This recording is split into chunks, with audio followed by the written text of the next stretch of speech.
जय श्री गणेश। आज जित्या के पावन अवसर पर चलिए जानते हैं जित्या का महत्व और जित्या के व्रत कथा। जित्या का व्रत कथा जानने से सब लोगों के मनोकामना सफल होती है और जित्या का व्रत कथा सुनना चाहिए जिसने भी जित्या का व्रत रखा है। तो चलिए फिर जित्या का व्रत कथा सुनते हैं। और दोस्तों, अगर आप नए हैं तो हमारे चैनल को लाइक कीजिए और सब्सक्राइब कीजिए ताकि ऐसे ही बेहतरीन अच्छी वीडियो आपको हमेशा मिलते रहे। हर एक त्यौहार के ऊपर आपको सारी भगवान से रिलेटेड सारी जानकारी आपको मिलती रहे। तो चलिए बिना टाइम गवाए शुरू करते हैं आज की व्रत कथा।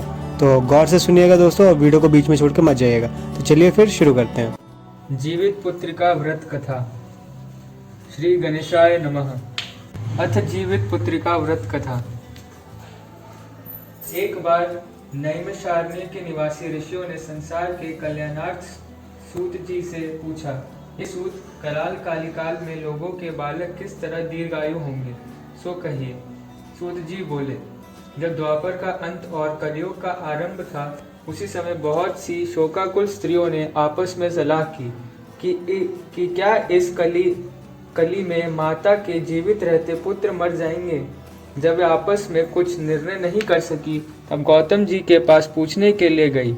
जब उनके पास पहुंची तो उस समय गौतम जी आनंद के साथ बैठे थे। उनके सामने जाकर उन्होंने मस्तक झुकाकर प्रणाम किया। तदंतर स्त्रियों ने पूछा, हे प्रभु, इस कलयुग में लोगों के पुत्र किस तरह जीवित रहेंगे? उसके लिए कोई व्रत या तप हो तो कृपा करके बताइए। इस तरह उनकी बात सुनकर गौतम जी बोले, आपसे मैं वही बात कहूँगा जो मैंने पहले से सुन रखी है। गौतम जी ने कहा, जब महाभारत युद्ध का अंत हो गया और द्रोण पुत्र अश्वत्थामा के द्वारा अपने बेटे को मरा देखकर सब पांडव बड़े दुखी हुए, तो पुत्र के शोक से व्याकुल होकर द्रौपदी अपनी सखियों के साथ ब्राह्मण श्रेष्ठ धौम्य के पास गई और उसने धौम्य से कहा, हे विपेंद्र, कौन सा उपाय करने से बच्चे दीर्घायु हो सकते हैं? कृपा करके ठीक ठीक कहिए। धौम्य बोले, सतयुग में सत्य वचन बोलने वाला, सत्याचरण करने वाला समदर्शी जीमुतवाहन नामक एक राजा था। एक बार वह अपनी स्त्री के साथ अपने ससुराल गया और वहीं रहने लगा। एक दिन आधी रात के समय पुत्र के शोक से व्याकुल वो स्त्री रोने लगी, क्योंकि वह अपने बेटे के दर्शन से निराश हो चुकी थी। उसका पुत्र मर चुका था। वह रोती हुई कहती थी, हाय, मुझ बूढ़ी माता के सामने मेरा बेटा मरा जा रहा है। उसका रुदन सुनकर राजा जीमुतवाहन का तो मानो हृदय विदीर्ण हो गया। वे तत्काल उस स्त्री के पास गया और उससे पूछा, तुम्हारा बेटा कैसे मरा है? बूढ़े ने कहा, गरुड़ प्रतिदिन आकर गांव के लड़कों को खा जाता है। इस पर दयालु राजा ने कहा, माता, अब तुम रो मत, आनंद से बैठो, मैं तुम्हारे बच्चे को बचाने का यत्न करता हूँ। ऐसा कहकर राजा उस स्थान पर गया जहाँ गरुड़ आकर प्रतिदिन मांस खाया करता था। उसी समय गरुड़ भी उस पर टूट पड़ा और राजा के शरीर का मांस खाने लगा। जब अतिशय तेजस्वी गरुड़ ने राजा का बायां अंग खा लिया, तो झटपट राजा ने अपना दाहिना अंग फेर कर गरुड़ के सामने कर दिया। यह देखकर गरुड़ जी ने कहा, देवियोनियों में तुम कौन हो? तुम मनुष्य तो नहीं जान पड़ते। अच्छा, अपना जन्म और कुल बताओ।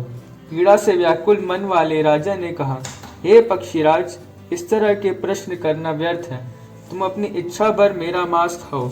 यह सुनकर गरुड़ रुक गए और बड़े आदर से राजा के जन्म और कुल की बात पूछने लगे। राजा ने कहा, मेरी माता का नाम है श्वया और मेरे पिता का नाम शालिवाहन है। सूर्यवंश में मेरा जन्म हुआ है और जीमुतवाहन मेरा नाम है। राजा की दयालुता देखकर गरुड़ ने कहा, हे महाभाग, तुम्हारे मन में जो अभिलाषा हो वह वर मांगो। राजा ने कहा, हे पक्षीराज, यदि आप मुझे वर दे रहे हैं तो वर दीजिए कि आपने अब तक जिन प्राणियों को खाया है वे सब जीवित हो जाएं।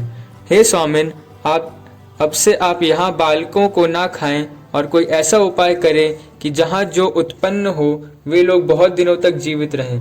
धौम्य ने कहा कि पक्षीराज गरुड़ राजा को वरदान देकर स्वयं अमृत के लिए नागलोक चले। वहां से अमृत लाकर उन्होंने उन मेरे मनुष्यों की हड्डियों पर बरसाया। ऐसे करने से सब लोग जीवित हो गए जिनको कि पहले गरुड़ ने खाया था। राजा के त्याग और गरुड़ की कृपा से वहाँ वालों का बहुत कष्ट दूर हो गया। उस समय राजा के शरीर की शोभा दूनी हो गई थी। राजा की दयालुता देखकर गरुड़ ने फिर कहा, मैं संसार के कल्याणार्थ एक और वरदान दूंगा।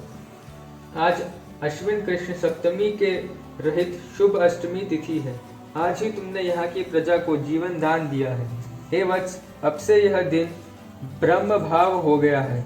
जो मूर्ति भेद से विविध नामों से विख्यात है, वही त्रिलोक्य से पूजित दुर्गा अमृत प्राप्त करने के अर्थ में जीवित पुत्रिका कहलाई है।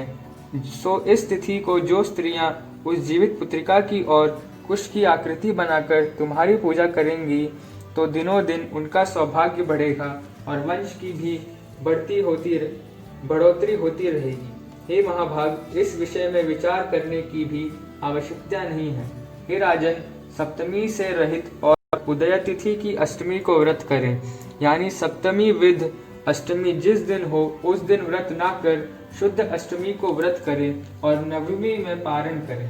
यदि इस पर ध्यान ना दिया गया तो फल नष्ट हो ही जाएगा और सौभाग्य तो अवश्य नष्ट हो जाएगा।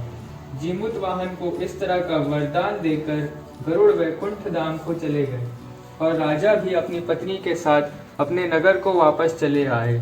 धौम में द्रौपदी से कहते हुए, हे देवी, मैंने यह अतिशय दुर्लभ व्रत तुमको बताया है। इस व्रत को करने से बच्चे दीर्घायु होते हैं। हे देवी, तुम भी पूर्वोक्त विधि से यह व्रत और दुर्गा जी का पूजन करो तो तुम्हें अभिलषित फल प्राप्त होगा। मुनिराज धौम्य की बात सुनकर द्रौपदी के हृदय में एक प्रकार का कौतूहल उत्पन्न हुआ और पूर्ववासिनी स्त्रियों को बुलाकर उनके साथ यह उत्तम व्रत किया। गौतम ने कहा, यह व्रत और इसके प्रभाव को किसी एक चिन्ही ने सुन लिया और अपनी सखी सियारिन को बतलाया।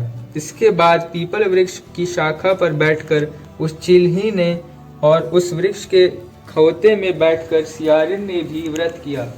फिर वही चिल्ही किसी उत्तम ब्राह्मण के मुंह से यह कथा सुन आई और पीपल के खोते में बैठी हुई अपनी सखी को सुनाया। सियारिन ने आधी कथा सुनी थी कि उसे भूख लग गई और वह उसी समय शव से भरे हुए शमशान में पहुंची।